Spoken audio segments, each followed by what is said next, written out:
Hari ini kita nak terjah kilang kicap. Nak tengok apa kesalahan yang ada kat kilang kicap? Jom tonton video ni sampai habis.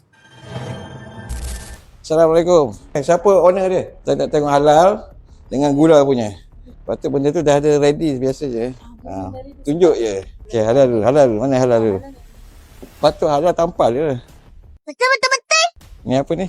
80,000 kilo dengan 60,000 tepung. Minyak ada minyak. Gas? Diesel? Diesel ada. Mesti ada punya. Halal ada. Buku stok ada buku stok. Kawan sahabat saya datang, tak ada, saya kasih 2 minit. Latest punya. Buku stok kena update selalu. Kalau tak ada, kita cas bahawa tak banyak negara. Mana letak kemas gini. Sebab bahawa peraturan kita mana ada. Bahawa peraturan kita, nombor 5. Menyenggara buku rekod pembelian buku stok lah. Nama, alamat pembekal, tarikh pembelian dan juga kuantiti. Ni. Dan harga serta menyimpan invoice, receipt atau lain dari buku. Ada guna alat penimbang. Mana dia? Penimbang. 20/5, 2006, 13 hari 8, 36. Kira. Ni semua kicap kan ni? Kita pun kicap lah.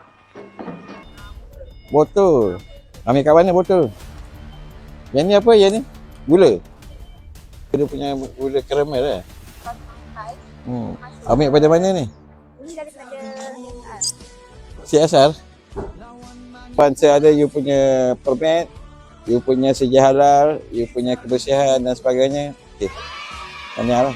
You punya penimbang pun semua masih ditentu sahkan lagi. Okey, terima kasih. Okay.